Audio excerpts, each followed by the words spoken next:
Organisasi Kesehatan Dunia atau WHO berulang kali mengubah sarannya terkait penanganan virus corona. WHO sempat tak menganjurkan lockdown, lalu menganjurkannya dan kini tak menyarankan lockdown lagi. Akibat kegalauan ini, WHO sempat disindir oleh Presiden Amerika Serikat Donald Trump sebagai boneka China. Karena saat itu WHO memberikan anjuran semata-mata berdasarkan kondisi penyebaran di Wuhan, China saja. Lantas, apa yang menjadi pertimbangan WHO saat ini tidak menganjurkan lockdown? Dan bagaimana sikap WHO terhadap wabah corona hingga saat ini? Akan kita ulas dalam Maju Mundur WHO menangani COVID-19. Mari kita lihat di sini perjalanan lockdown selama tahun 2020. Nah, ini kita lihat di bulan Desember tahun 2019 ini adalah pertama kalinya wabah COVID-19 ini merebak di Wuhan, China. Di mana pada saat itu kondisi wabah ini masih belum dikatakan wabah. Kemudian ini pada akhirnya merebak ke beberapa daerah di Wuhan dan kemudian membuat kepanikan karena ternyata virus ini diketahui dikatakan juga cukup berbahaya begitu bagi mereka yang dikatakan sudah lanjut usia dan beberapa kalangan masyarakat. Nah, sehingga inilah yang membuat pada saat itu Presiden Xi Jinping kemudian melakukan lockdown wilayah saja untuk area Wuhan begitu di bulan Januari setelah ada korban jiwa. Pada saat itu korban jiwanya di bulan Januari itu hanya 1 orang dan itulah yang kemudian membuat Presiden memilih untuk kemudian melakukan lockdown wilayah saja di area Wuhan, China karena ternyata penyebarannya jauh lebih cepat begitu ya walaupun korbannya cuma 1. Nah, kemudian di Januari hingga Februari di tahun 2020 ini dikatakan COVID-19 atau virus corona ini merebak ke wilayah Asia, Eropa dan juga Amerika. Nah, di mana pada saat itu ini tidak semata-mata dan tidak serta-merta WHO atau Organisasi Kesehatan Dunia itu memberikan arahan untuk melakukan lockdown begitu. Karena dikatakan pihak dari WHO sendiri ini mengatakan bahwa apabila di lockdown nanti agak sulit untuk melakukan tracing dan juga sulit untuk melihat bagaimana penyebarannya sehingga banyak negara pada saat itu tidak mengambil langkah lockdown begitu sehingga akhirnya di bulan Maret virus merebak, jumlah total penyebaran kasus di seluruh dunia menyentuh jutaan dan inilah kemudian yang mendorong akhirnya WHO untuk menyarankan lockdown saja begitu ya karena ternyata pada saat itu penyebaran virusnya dikatakan cukup pesat. Nah, inilah yang dilihat oleh Amerika Serikat cukup galau begitu. Dikatakan di Januari Februari tidak perlu lockdown, kemudian di Maret kemudian disarankan lockdown. Akhirnya langkah tersebut juga diambil oleh Presiden Joko Widodo di mana pada tanggal 31 Maret 2020 Presiden Joko Widodo kemudian menangani peraturan presiden di mana serta-merta di dalam pasal 21 tahun 2020 tersebut dikatakan ada peraturan untuk PSBB, tidak lockdown tetapi memberikan pembatasan sosial berskala besar karena beberapa sektor ekonomi memang masih diizinkan untuk berjalan tapi sangat terbatas oleh Presiden Jokowi di mana akhirnya DKI Jakarta adalah daerah pertama yang kemudian melakukan PSBB tanggal 10 April pada saat itu dan kemudian dijalankan selama 2 minggu hingga bahkan saat ini di bulan Oktober sempat menjadi ketat dan kemudian dilonggarkan lagi.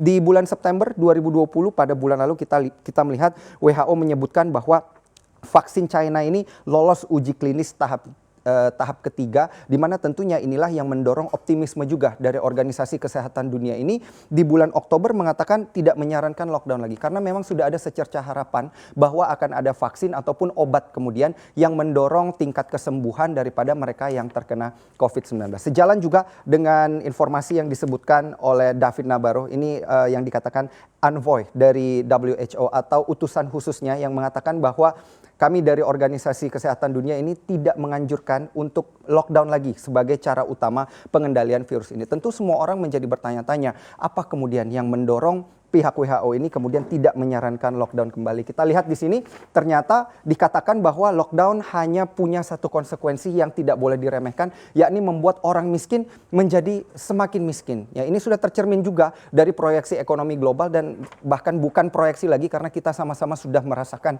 bagaimana jatuh bangun bahkan belum sempat bangun ya. Ini jatuhnya ekonomi di tanah air juga dan di beberapa belahan dunia lain. Kita lihat cerminan dari World Bank di sini yang mengatakan sepanjang tahun 2020 kita akan terkontraksi 5,2%, di mana negara maju akan minus 7%, utamanya pada Amerika Serikat 6,1%, dan juga wilayah Eropa dikatakan akan terkontraksi 9,1% secara keseluruhan. Negara berkembang termasuk Indonesia di dalamnya akan terkontraksi rata-rata di kisaran 2,5%. Ini secara keseluruhan, di mana proyeksi dari Indonesia sendiri ini tahun 2020 kita mungkin akan memang berada pada rentang kontraksi bahkan lebih dari 1% secara keseluruhan di tahun 2020. Pendapatan per kapita juga secara keseluruhan ini global akan turun 3,6%, dan yang parahnya adalah World Bank mengatakan apabila lockdown atau penguncian wilayah terus berlanjut, ini akan mendorong akan ada 100 juta orang yang mengalami kemiskinan ekstrim. Nah, kemiskinan ekstrim ini adalah satu,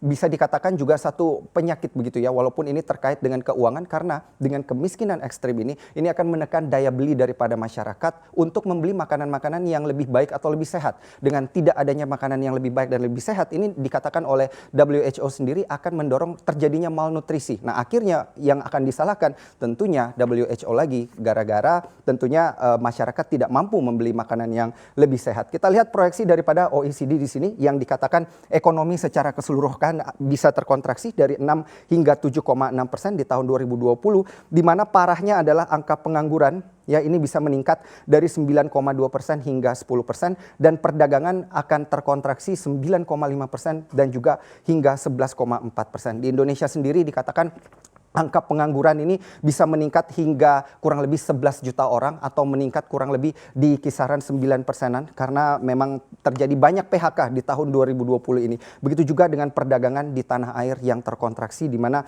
angka ekspor maupun impor juga tertekan akibat COVID-19.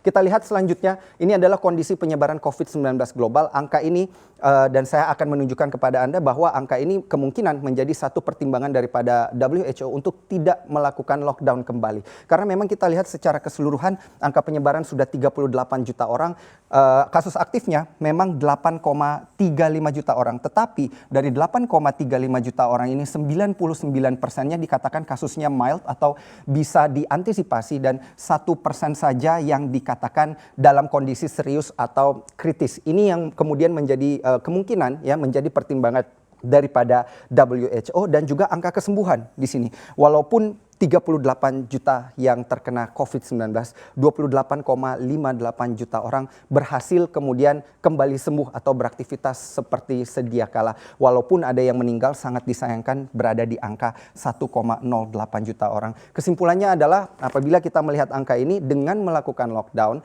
tentunya tidak hanya COVID-19 yang berhasil dibunuh, ekonomi juga dan juga kemungkinan masyarakat akan banyak yang dirugikan begitu, sehingga WHO tidak kemudian serta-merta mengatakan bahwa lockdown ini adalah salah satu jalan yang efektif di kemudian di beberapa waktu ke depan ini. Kemudian penambahan kasus harian memang berada di angka 300.000 per hari, dan juga angka kematian perharinya masih berada di 3.000 hingga 4.000. Tetapi kalau kita lihat memang grafik peningkatannya sudah mulai cukup stabil walaupun masih meningkat. Kemudian kita lihat di slide yang terakhir ini pertanyaan dari semua orang, kapan lockdown ini kemudian sebaiknya dicabut. WHO mengatakan bahwa bisa saja, kapan saja dicabut asalkan negara tersebut kemudian bisa menjalankan 6 langkah yang disarankan oleh WHO ini ya. Yang pertama adalah memastikan transmisi penularan corona itu terkendali, di mana tentunya ini yang menjadi PR dari pemerintah daerah di Indonesia, memastikan sistem kesehatan dapat menangani setiap kasus yang terjangkit termasuk pelacakan dan juga isolasi. Yang ketiga, meminimalisir risiko di fasilitas kesehatan, termasuk juga panti jompo, karena tentunya kita tahu COVID-19 ini lebih mematikan untuk mereka yang lanjut usia. Yang keempat, melakukan tindakan pencegahan di tempat kerja, sekolah, dan juga tempat penting lainnya, karena sebagai pusat keramaian begitu ya, pusat berkumpulnya orang-orang. Dan yang kelima, mengelola risiko masuknya virus dari tempat lain. Dan yang keenam, mendidik komunitas sepenuhnya terkait dengan new normal. Kesimpulan yang dapat kami ambil di sini tentunya bagaimana akhirnya nanti, apakah cara ini akan diadopsi oleh negara-negara untuk kemudian memberhentikan langkah lockdown. Akan kita lihat bagaimana dan juga evaluasi nantinya.